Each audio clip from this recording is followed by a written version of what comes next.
Hello, everyone. My name's Hank Suttala, And I'm Casey McBride. and we're here with another fun episode of Stir Crazy Shamans. As soon as I find the video. Yeah, neither one of us was ready. Casey was already starting to say something, and I'm like, oh no. All right, here we go. Here's another fun episode of Stir Crazy Shamans. We're happy that you're joining us.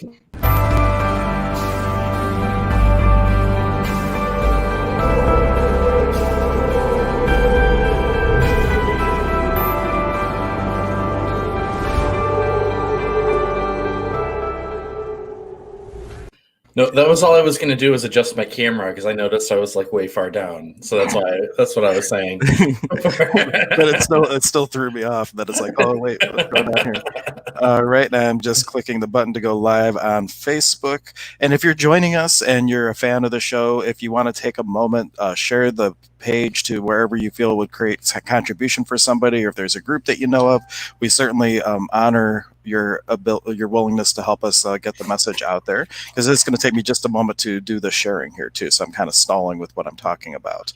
Yes. But Casey, why don't you talk about your awesome new video that you just posted, which is like already has like a ton of views and really gives a good view of how quickly shamanic healing can facilitate change in people. Yeah, so I'm really excited about it.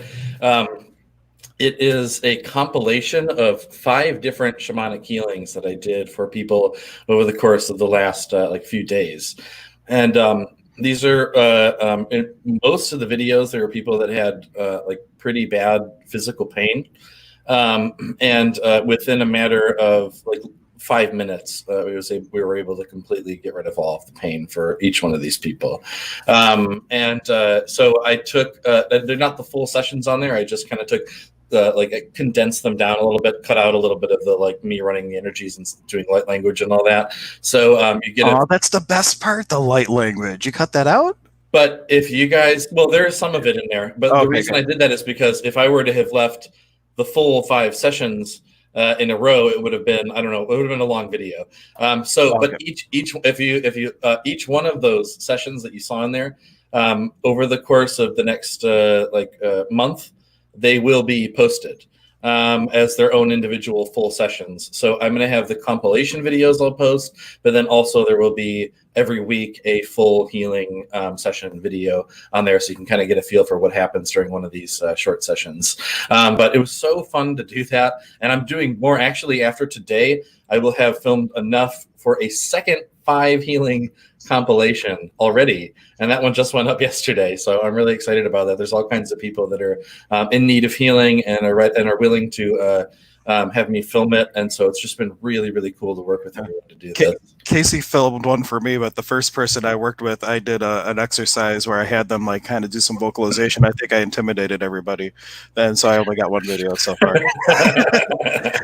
But out of all the things I could have picked, I picked the one that intimidates the people the most. But that's what the gentleman needed for that moment. So he did, yeah. It was my buddy John who he watches all these episodes. So John, if you're watching, thank you so much for being open to that. But our friend Hank didn't know this, but he has kind of how to put it. He has sort of issues and blockages around being loud. He once told me that because he is really tall and kind of just large stature guy, that he's always really quiet and conscious about how loud he is, because he doesn't want people to be afraid of him, I guess. There's a subconscious thing he kind of deals with. And so when I saw Hank getting ready to do that with him, I was like, oh wow. And Hank said he had only done that for one other person before, and so I thought that was just an incredible synchronicity, that out of all the people. Did we even tell what the thing was about? We didn't. So it involved my friend John making a really loud noise and yelling, and I was like, oh man, he does not like to do that at all. So it was amazing to help him. I think it probably helped him move past at least a good portion of whatever that block was. Yeah, I was opening up each one of the Nawi centers, and for the throat, and usually I just go on the throat and I'll take the energy and I'll pull it out. But I'm like, no, for this moment, I had him do 3 deep breaths, and then pulling up all the heaviness that was blocking him from having his own unique voice in the world. And as I pulled the mesa away, and I did it with them, so you're not making a weird noise by yourself. And we're both always like, ah, like throwing the hoocha up to connect. I didn't say this to him, but what you do is you take that and we throw that as kind of like a spear or a tether that takes it deep into the upper world to make a connection there. So you're actually using that hoocha as a vehicle. You're offering it to the upper world, and it's carrying that connection for you to express your own unique voice in this world. So it was just really fun. Really fun. I love that. Yeah. Oh, and well, speaking of, anyone who's interested, are we opening that up, the one tomorrow? I know it's virtual, but are we doing that for live people as well, in person? Well, we were going to do it in the afternoon, but in order to get schedulers up and things, it's kind of short notice, so we can kind of play it by ear. But if people are interested in coming to have like a little one-on-one healing and contribute to our little our compilations that we're doing, we are going to be doing that tomorrow after the group healing session, which also I found out at the center someone has a session scheduled in the practitioner room, so we got to be a little bit mindful. But I think we'll just check in with the practitioner ahead of time. I think what we're doing will be a contribution for him, but I want to be a little bit mindful of how loud we are if that is not the case. Okie dokie. Yeah, and so for anyone who's interested in what we're talking about, we are doing a group virtual shamanic healing session for anyone who wants to join in. It's on Stir Crazy Shaman's Facebook page. The event is there. You can register virtually. It doesn't cost anything. You can make an offering if you wish, but it is not required. And if you register, then we'll include your name when we're calling in the spirits in the opening ceremony. And then we're going to have a group healing for whoever wants to be energetically present. And then what we're thinking about doing is afterward, if not physically, I think we may open the floor for a couple of people to have little like one-on-one virtual sessions. But I'd really like to do in person. So if anyone's in the Northeast Ohio area, wants to meet up at Holistic Health and Healing in North Olmsted, you could just message us or whatever. Let us know you're gonna show up. But we'd really love to have anyone. But either way, the virtual thing is going to be really cool. So everyone who wants to show up for that, we would love to have you be energetically present.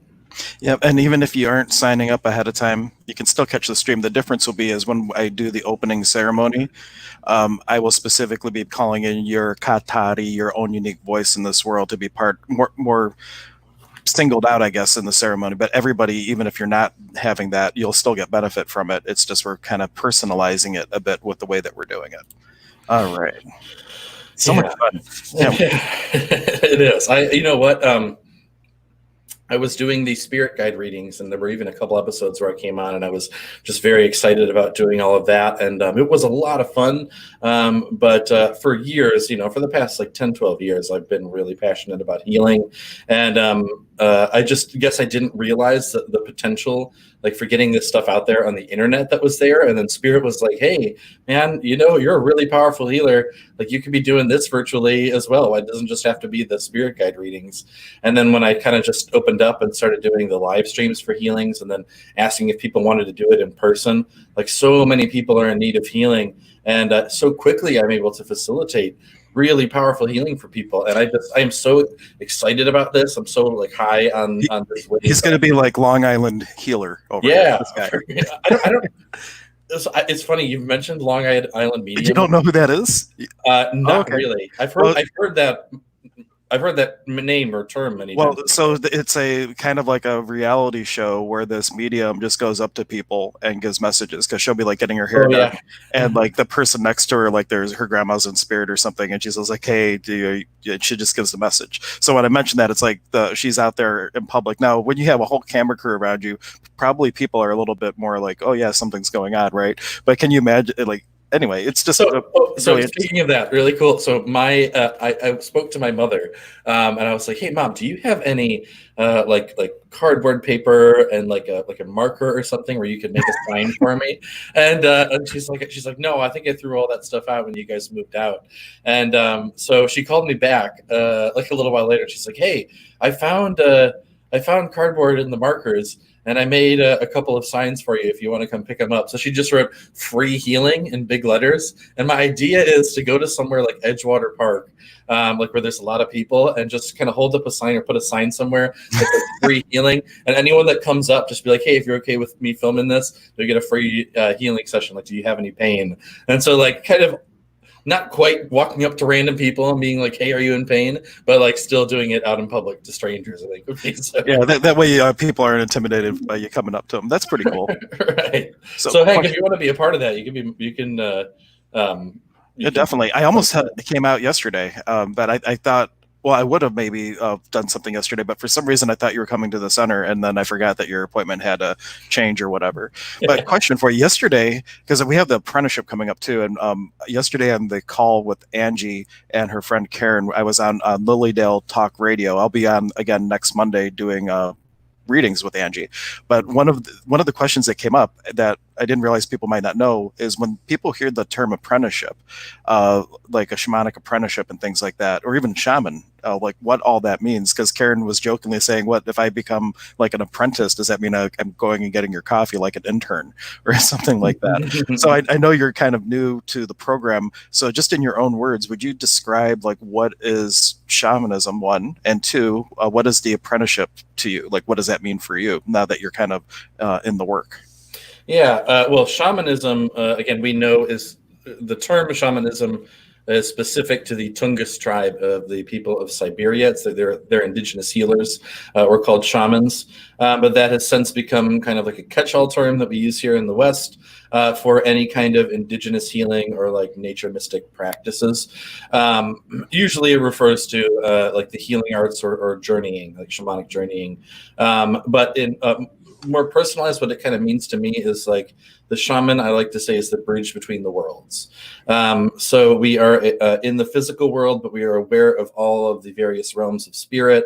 And in being in communication with these spiritual beings and energies that are present everywhere, we are able to bring back certain knowledge about how to affect the physical world, and that can be through healing or like divination or like even like affecting the weather, and that was important a lot more in tribal times than it is today. But all kinds of basically, like in tribal times, if people had a problem, an issue, physically or like otherwise, like with the tribe, they would go to the shaman, and he was the one that would fix it. Right. And it's still to this day how it is for the Q'ero people in the high mountains of Peru. They're still relying on their medicine people, the Q'ero or the Paco Cuna, for that kind of thing. Because the nearest hospital is like a day's hike out, and then hopefully you get a ride to the city.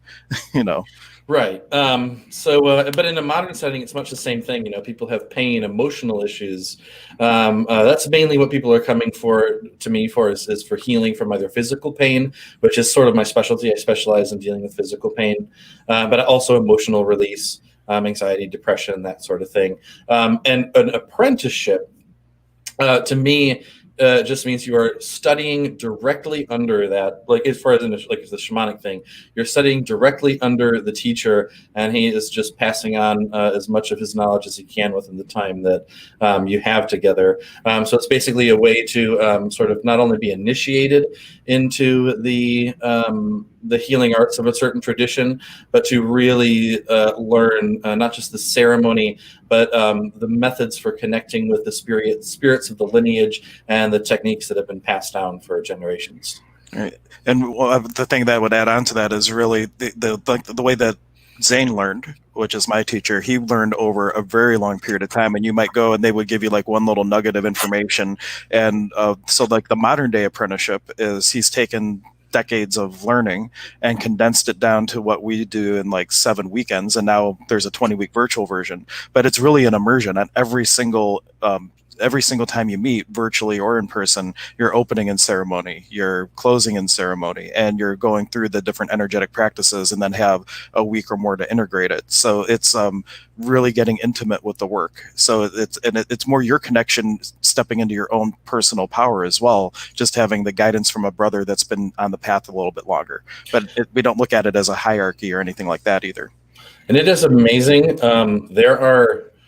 There were certain things about the way that I worked. Like, you know, I've been doing healing work for a long time, and I've been trained by the spirits. There are certain things that Zane has said that I think maybe to other people may have like, I don't know if it had really any impact on them, but there were things that I was like, wow, that was meant for me to hear in that moment. And that just took all of the stuff that was kind of floating around in the subconscious mind and in my spirit and just focused it. And it's like, that's how I do that. And literally just after him saying like one sentence that makes things click, I'm like, oh, I can do all this stuff now. So I don't even know how to describe it. It's like it goes way beyond the words that he's sharing. But oh yeah, it's oh, I just saw this. Yeah, comment. Good morning from Alaska. Yeah, that's actually my aunt. Good morning. Good So morning. happy that you've found the show. We're actually planning an entire episode talking about our Alaska adventures. So I'm looking forward. We've talked about that a couple times. You got to do that for like 3 months now.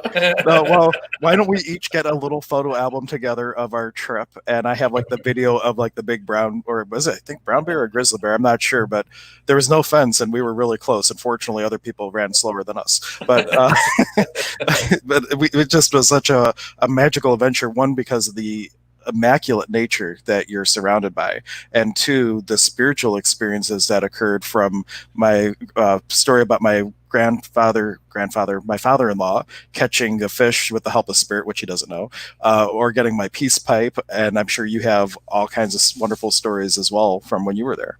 Oh, it was a beautiful, beautiful time. I've been to a large portion of the United States. I've been to Ireland and Canada. So I've seen a lot of natural beauty, but Alaska to me was just by and far the most beautiful place I had ever seen. Yep, concurred. I've been to Ireland as well.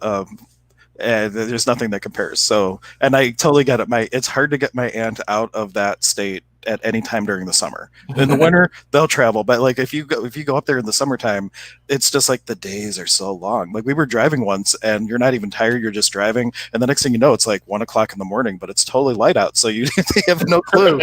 Oh yeah, that's wild. And, it's like, yeah, we really should go to bed because we want to do stuff tomorrow, and of course, in the winter you get the opposite of that. But if I could have a summer home in Alaska, that's where the magic's at for me in the summer. Wow. And the winter has the northern lights, so there's advantages. I went there one time in the winter, because I wanted to see the northern lights, and my cousin Eric actually woke me up.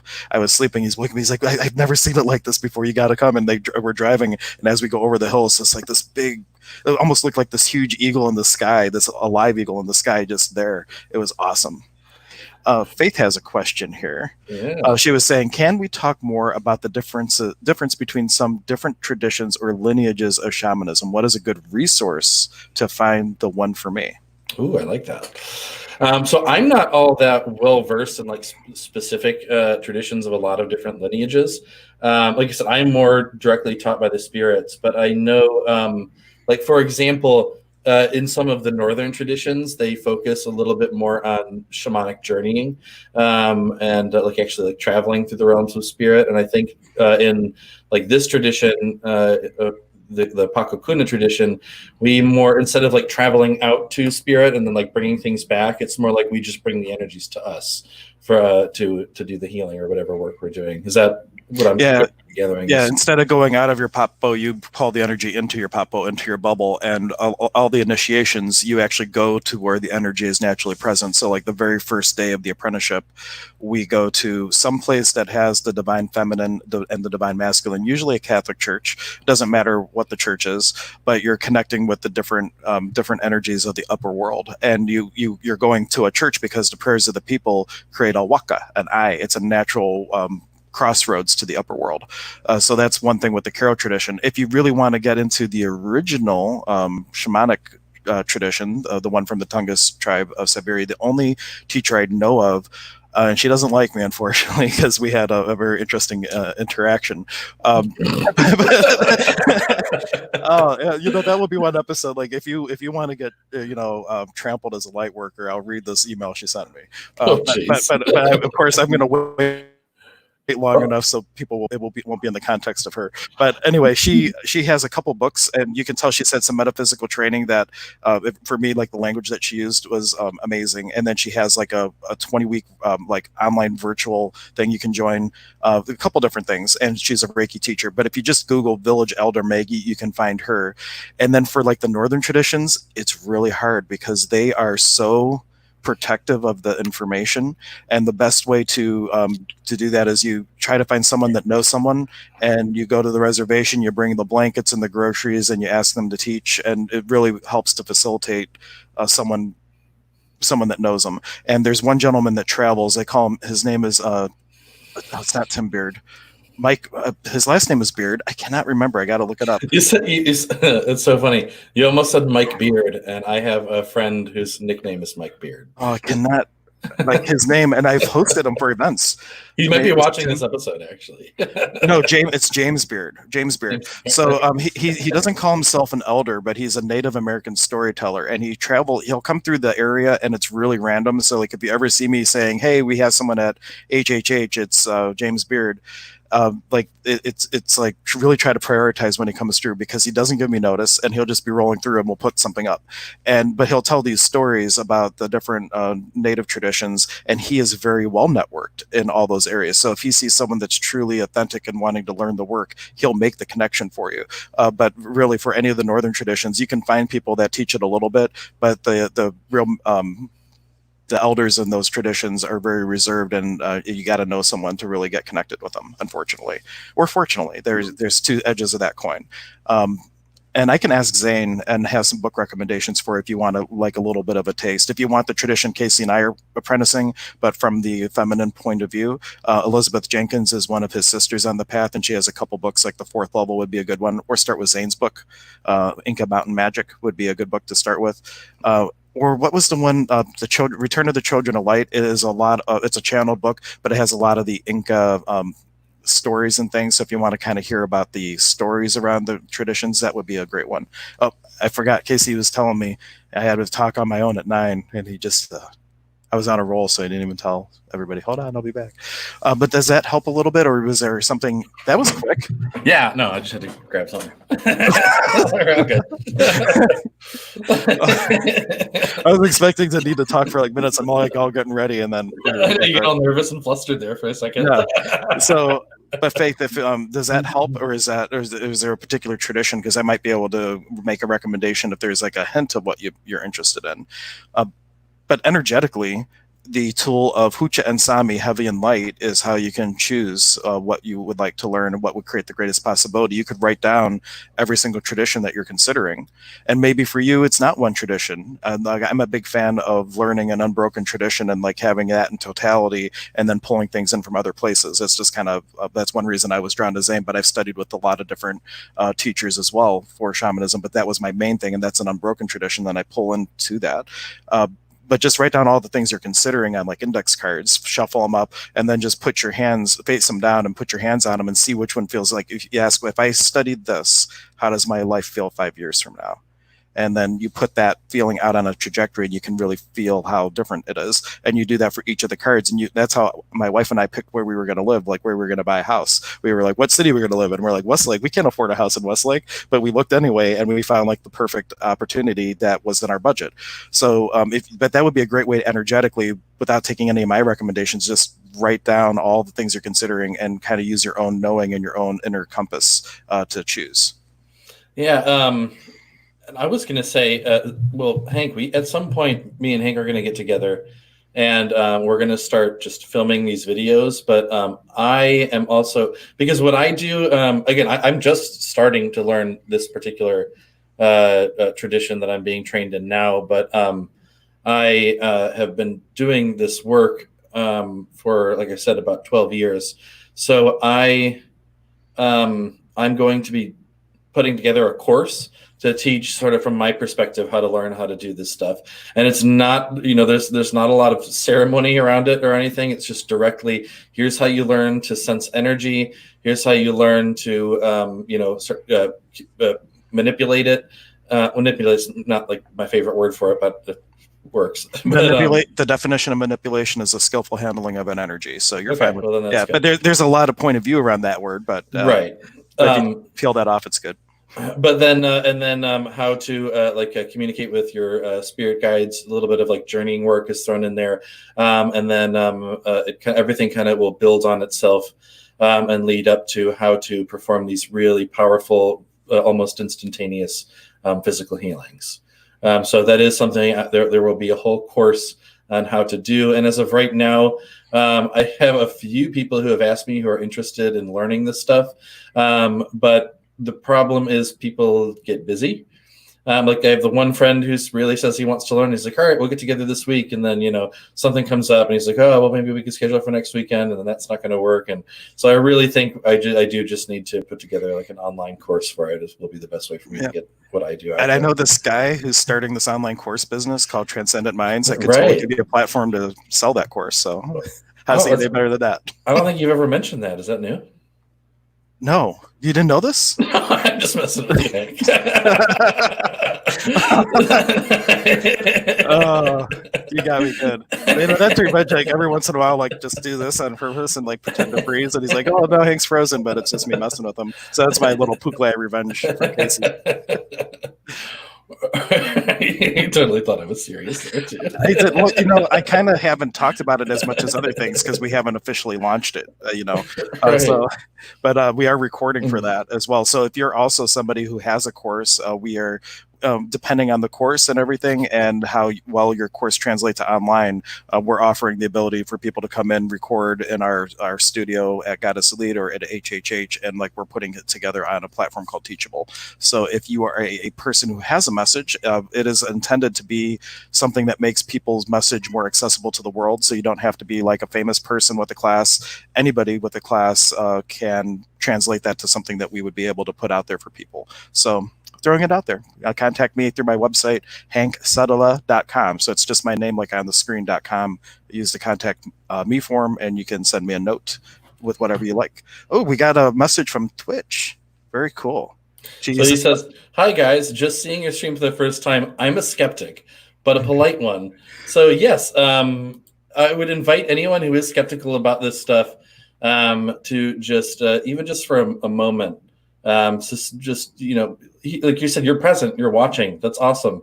But suspend your judgments around whatever this is just for the time that you're watching this. You can go back to judging things afterwards, but just during the experience, suspend your judgments temporarily and see what magic makes. I'll tell you what.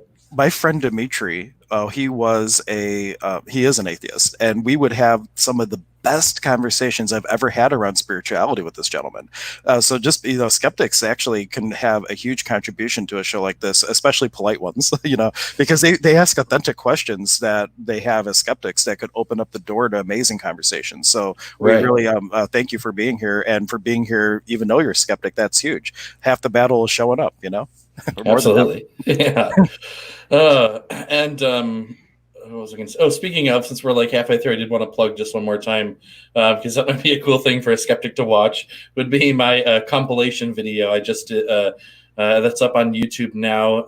If you go to Shaman, we didn't mention that before. It's on Shaman's Way YouTube channel. That logo right there in the top corner, Shaman's Way. That is, I think, the latest video that I published, but it's called, I think it's like Powerful Healing, Shamanic Healing Compilation. That's like all in caps at the beginning or whatever.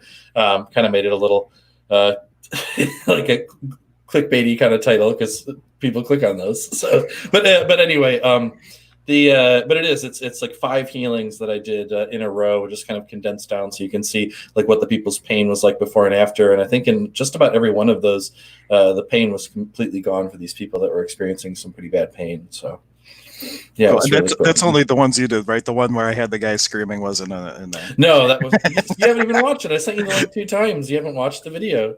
I guess I missed it. I don't. You missed it. I missed it. Well, we talk a lot offline, and sometimes like I miss something. I don't know. And yesterday was really busy. I was at Equity, my part-time gig, for another week or so. Anyway, there's a story around that for another time. And then I thought you were going to be at the office, and then you weren't. Then I had to go home. I was on a stream, and then I had a board meeting with the German school. This was funny. I have to share this. The whole him thinking I was going to be at the office thing. So yesterday, I sent him a message saying, "Hey, those clients that were supposed to come at tomorrow, they got stuck on Kelly's Island. There's like really high tide, so they're not going to be there." And I think you even responded to it at the time. So then I'm on a hike with my cousin after I had done all these healing sessions, and I get a message for Hank like, "Hey, aren't you supposed to be here? Don't you have people? And I'm like, Hank, I told you this yesterday, that these people rescheduled. And he goes, oh, okay. Well, I was waiting here because I thought you had people at 4. And I was like, I didn't say it at the time because I was with my cousin. And I'm like, well, first off, I told you that, but then second, it was at 2 o'clock, not 4 o'clock. So I don't know where your mind was on that at all. Oh, it's on investments. That's like my biggest grounding day is on Monday because I'm talking about all kinds of investment stuff. So yeah. So for those of you who don't know, I have like 10 years in background in banking and stuff. And now my part-time gig, I help people do self-directed IRA investments. So if you got stuff you want to do in your IRA, I probably can tell you how to do that, whether it's a private placement, real estate, all that stuff. Though I'm not officially a advisor. I just tell you the mechanism of how you do it, not what you should do. So throw that out there too. Financial shaman. It's like kind of a contradictory. It doesn't have to be. Thank you, Shaman. No. But anyway, definitely a good skill set to have. It's going to teach us how to retire down the road. Of course, a wise man told me once, Tim Brainerd, have you ever heard of him? He's a really, I hear Fiona, a really big. Oh, she want to come in? Probably.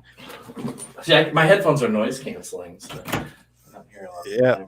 Good thing for the viewers, letting Fiona in to make her debut here. Yep. Fiona, do you want to be on the show? Huh? No.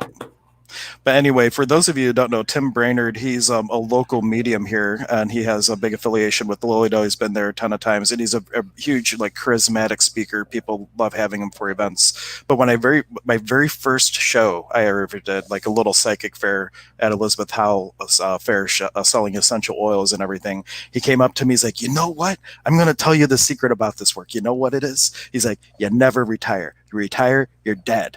And I'm like, what? No, but what he was saying is, like, when you're doing this type of work, there is no retiring. Like, when you stop doing the work, your soul's purpose is done. So he's like, never retire. Cut back all you want. Never retire. I actually had that. You're talking about spiritual work, right? Right, spiritual work. So I had that thought yesterday. Well, actually, I saw a post on Facebook, right? And it was something like the average age of retirement is 67 and the average life expectancy is 78. So you work for 50 years to be free for 11. Does that sound like a fair deal? And then I thought about it, and I was like, you know what? As far as the shamanic healing and all that stuff, like, I don't think I'm ever going to stop that. Like, as long as I'm alive, I'm going to be doing it. Because, like, that's the thing. As of right now, I don't remember the last day that I actually worked. But I mean, I'm making money and healing people, and people are paying for it. But I'm not working.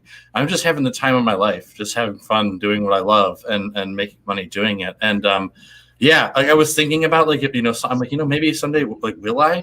Like, I kind of like did that thing where you said, like, if I go out in the future energetically, what would it feel like to at some point, like, retire and just not do this anymore? I'm like, no, that's not it. Like, I'm going to be spreading this magic until the physical shell is completely shed. Yeah, holding ceremonies. Shar saying good morning. Good morning, Shar. I know, like, we normally go on at like 9:30. Oops, I think we both clicked it, or maybe I double clicked it. Mm-hmm. But we started early today because Casey has clients and stuff, and I was supposed to have a stream at 11 with the Soul Phone Project Science. So our new gentleman may or lady, I'm not sure. I'm going to assume gentleman, not sure though. Our new there's a science has now shown through, I don't know the technology, but they call it the Soul Phone Project, and they were able to start binary dialogue first with the switch. That they can get yes or no communication from spirit, and they used criteria to determine accuracy. And now there's going to be, like, the next thing is the keyboard, and then the next thing is the phone, and they're in, like, a funding stage right now, and it's actually being researched at universities. But he was going to be on to do a presentation and question and answer today at 11, but dagnabbit, his grandkids were visiting unexpectedly, so we have to reschedule. But if people are interested in that, we're going to be doing, I don't know if that's going to be going out to Twitch, but it's going to be going to our... Yeah, I wanted to make her little debut here. She said, yeah. Hello, everyone. But we'll go to the Holistic Health and Healing YouTube channel, and on all the Facebook feeds it will be on. And if I have an extra stream, I'll throw it to Twitch too.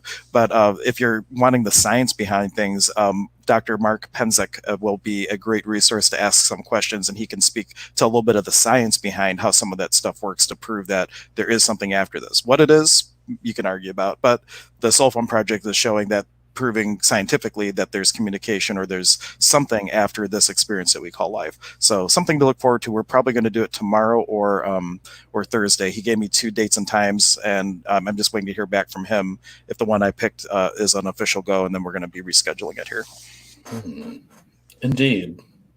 That's my contribution to that. Indeed. Yeah. No, that's cool. I mean, I do think we're going to get to a point where technology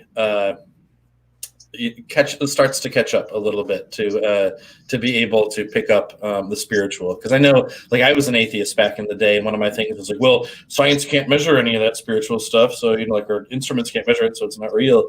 But like, well, no, that's not the case anymore, because we have cameras that can see the human energy field and like all kinds of other stuff. So I think the technology is slowly coming along. But how cool would it be if, just like say the camera technology that can see auras, if they fine tune that enough and develop it to the point where they can just set up a camera and like you can see spiritual beings and all that stuff. That'll be a complete game changer. I wonder if technology doesn't already exist. Well, I mean, Melissa has one of those things. We should totally play with that. And one thing that it's one of those ones where you have the hand thing as well as the camera, and it will show you the active energy field as you're working with somebody. And using that technology, I've done like a tuning fork session for people. And as I'm using the ones for the root chakra, you can see the aura gets all red, and you see like things going on. And as you bring up the Kundalini energy, you just see it shifting and matching all the colors of the chakra. It's like, wow, that's pretty awesome. I have 2 things. One, I want to do. Let's talk to her, see if I can do shamanic healing for physical pain for someone and see what happens on that. And then the other thing, I would love to get, as I saw a video of this online where someone was doing a healing session for someone and they had a thermal camera hooked up. So you could see the area that was like really painful. It was just like all red and like hot from inflammation and stuff. And then just like a few minutes of healing and like you could visibly see all the like heat and the inflammation went down. So I would like, do you know anyone with a thermal camera? Because that would be cool to say. I just ran across another gentleman who's a skeptic actually, but it was an amazing, that's why I'm saying like skeptics, it's especially when it's mutual respect. It's like someone that doesn't mind having a conversation around things, and everybody's just being nice about it. But he was at Goddess Elite, and we had the conversations about paranormal activity. He has a group that goes out and does these research, and they got all those camera equipments to see that stuff. So we do have somebody that I know that, and he would love for us to come out probably. You know, they're always looking for people that can facilitate energetic changes in the spirit world that will possibly show up on camera and stuff like that. So that was pretty fun. But for that, I see you were saying you haven't heard of any scientific evidence. So just Google the Soul Phone Project, and you will find the work. And right now it's being tested out in some universities. And then the next point is funding for the Soul Phone keyboard. And then eventually their goal is to be able to have an app on your phone. Potentially where you're well, so this is funny. She said people saying they haven't heard of any scientific evidence. I think that's there's a lot out there if you start to research it. And actually, I know 2 people. Well, one was I worked with this woman at a telemarketing company, and I just was telling her a little bit about what I did, like with energy healing and stuff like that. This was before I got like into healing for a living. And she was telling me, she's like, "Oh my gosh!" She's like, "You know what? I've never met anyone as open to hear about this stuff, and I don't tell a lot of people about this. But my husband is a military trained psychic." And that was the first time I'd heard of that. And I'm like, what does that mean? Well, that's a conspiracy theory, but Squirrel's all about that. They were training people for remote viewing and all I know 2 people whose significant others are military trained psychics. So it's not a conspiracy. Well, it's a real conspiracy if it is a conspiracy, but it's a real thing. And she was telling me all these stories about like after his training, like he would just like before 9/11, this dude woke up like in a panic in the middle of the night. He was like 9/11, blah, blah, blah, and like saying like the date and time and all this like information stuff. And at the time they're like, what the heck is like, calm down. What is this about? And then like, not that it was like a year later or something, 9/11 happened and all that stuff that he explained was like the exact time and all that stuff. And, but this was a dude who like, you know, well, anyway, so the military trains psychics, and they also bring in psychics to train military. So like not just military psychics, but they train soldiers in various techniques. Like, they train soldiers in how to extend their energy field out past their body to sense like where enemies are in the battlefield. That's one thing that and I saw an interview of a guy who works and trains U.S. soldiers to do that, and he was talking about how what he does for all of that. And so yeah, no, it's very real stuff. Yeah. So, but again, a lot of the there's a ton of scientific evidence for like telekinetic abilities, psychic abilities, healing. Even the Cleveland Clinic here locally does a ton of research on like the effects of energy healing on like the healing process. And They all did a double-blind placebo study on Reiki. I had a friend who was one of the Reiki healers. They had real Reiki people and they had fake Reiki people, so you didn't know if you were getting a real practitioner or not. But poor Ernie, he was going in to do a session, and someone called him out. Hey, Ernie, yeah, you're one of the real ones. Cool, good to see you here. And then they had to kick him out because now everybody knew he was a real practitioner. So, but they would even, I guess, do blood draws and all kinds of stuff to see physiologically what was changing. And though they couldn't necessarily say why what's happening is happening, they could see that something was happening. And you can even get Reiki sessions before and after surgeries now, all by volunteers, but the clinic even has that. So it's Cleveland Clinic employs energy healers, if that tells you anything about where we are going. Yeah, it's just amazing. Like you said, spirituality and metaphysics and scientific is starting to come together. They're starting. Absolutely, yeah. There's no reason whatsoever. So we're not trying to make you not a skeptic. I see. Well, I'm still a skeptic. You can. Oh yeah, yeah. Cool. Yeah, absolutely. Actually, I have to put it up because I love the little emoji, so I have to throw it on there. Cool. Little. Very cool. That's awesome. No, and I love that you showed up because it kind of spawned a whole different direction that we took things. So it did, yeah. No, that was cool. But yeah, no, I'm very excited, and I really want to get someone with a thermal camera and film this stuff. How much is one? Like, could we just buy one? That's true. I'm sure the prices come down a lot, and because I think back in the day I had looked and they were like a little more expensive, but I'm sure you can get one for not that much. Because right now my target was getting some of the better microphones and things, which I have coming tomorrow. Hopefully I'll have mic stands to go with them for doing our recording of the group healing session with the crystal bowls and everything. But our next thing, one, I would love to get a somatic plate, which is these big square things that you hook up to like an amp type of thing, and you can send a very specific frequency through. And if you put sand or salt or something similar on the plate, you can see from the frequency you put through what pattern it will make. And just from a healing perspective, like if you have like 432, which is like a very noted frequency in the healing world, it creates a 16-pointed star that looks like a sun, but 440 is just kind of an incoherent energy blob. So like you can start to see like how certain frequencies can impact the human body and how they actually create different structures in us and stuff like that. So fun stuff. Yeah. So that's what on my technology wish list. We got that. We got the thermal camera. What else? What other tech toys could these shaman boys get? What other tech toys could these shaman boys? Yeah, I gotta like throw in the cheesy rhyme. That's how I roll. I'm the cheesy. I love it so much. Well, I feel like we're getting to it. We've been no, it's 42 minutes. So I did really want to say before I forget, anyone who is interested in experiencing shamanic healing for themselves, tomorrow at 11 a.m.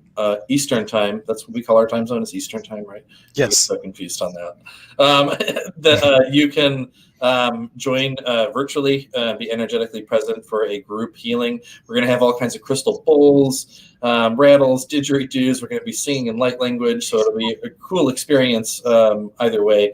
But you can pre-register for that event on Stir Crazy Shamans. The event is there. And if you pre-register, then we will include your name and call in your specific energy for the ceremony. Either way, you can tune in and be present for it. But really excited about that. And then stay tuned also to Stir Crazy Shaman's page. We now have a meetup group also.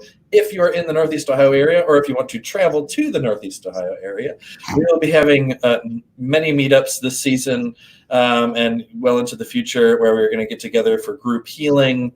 Like out in nature, we're going to do group shamanic healing sessions, and like we're also going to do what Hank and I were talking about, like even at the center, we could do HHH Center. We could do like a shamanic healing share. So have like me and Hank, and maybe if any other shamanic practitioners want to come, just have like an open clinic for whoever wants to walk in and receive quick healing sessions. I would even open that up. We have 4 years worth of people who have taken the Shaman apprenticeship program that I actually had the idea to do that, but I just never actualized it. So we can enroll that out to all the alumni. There's quite a few people that might choose to come out. And I just realized, I hope I didn't tell Mark that I could do tomorrow. I have to go back. I'm going to check in a second to make sure if I told him I could do Wednesday that I take that back. Because I think I wasn't thinking in that moment about that because it's not on my calendar, so it wouldn't have blocked out my time. Well, I almost did that last week. I had a client, and I'm like, "Hey, is it cool if I see this person at 11 at HHH?" He's like, "That's when we're doing the group healing session." And I'm like, "Oh, never mind."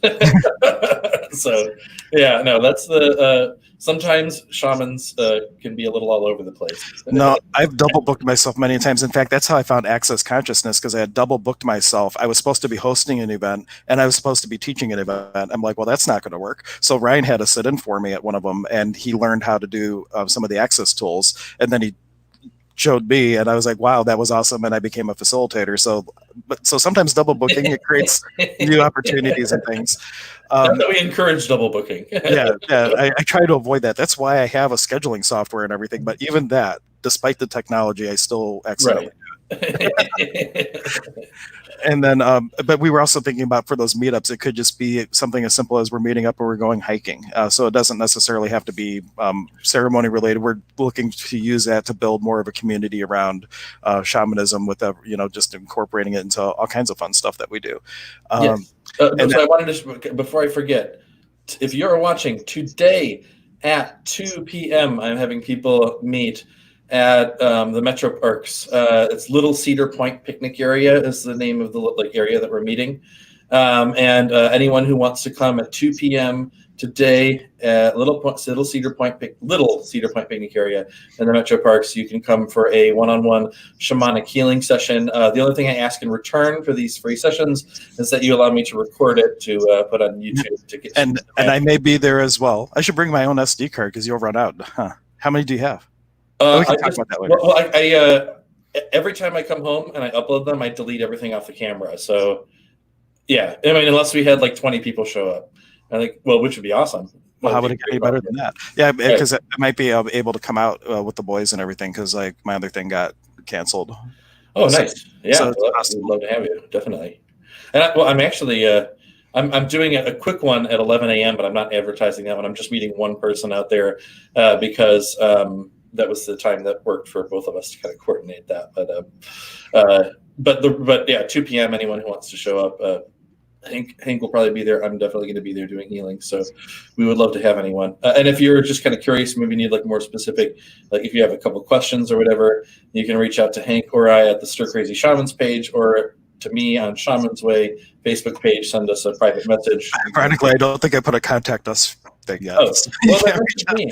But I will. I'm going to put an app in for people to be able to just use Facebook Messenger to communicate through the page, and I'll put a contact form too, just in case. So I will do that. I am our web person, so I'm not like a professional web person, but I can find my way around a website. So if you haven't checked it out yet, all the audios are uploaded now, all the videos are uploaded now, and all the meetups and stuff are there, and we're going to continue to add. You can even watch the show live from our website. It's like showing there now, and you can comment on our website and interact with us. So if you go to stircrazyshamans.com, you can check all that out. And then the final thing I was going to mention, because it starts Thursday, so if you are going to choose it, if you're one of my last minute choosers, today would be ideal because you have some reading material to catch up on, but we're starting the 20-week apprenticeship program on Thursday at 7:00. And before that time, if you do decide to choose it, we're asking try to read all the handouts. There's about 7 handouts that you would want to read before the next class, and have 15 sets or 15 sets of 3 leaves to do a Kintu blessing and a cloth. So then the rest you'll have to catch up on. But if you're interested in kind of diving into the Pakokuna tradition of the Karo Indians of Peru, that is starting on Thursday with my teacher, Don Zane Kerfman, who is the author of Inca Mountain Magic, just to throw the book out there if you are interested in finding a place to start. All right. So everyone, I want to thank you so much for being present. Thank you for your energy and your attention. Just a big thank you. Thank you. Thank you. Mm-hmm. A Nike, which is thank you in Quechua. We will catch you next time.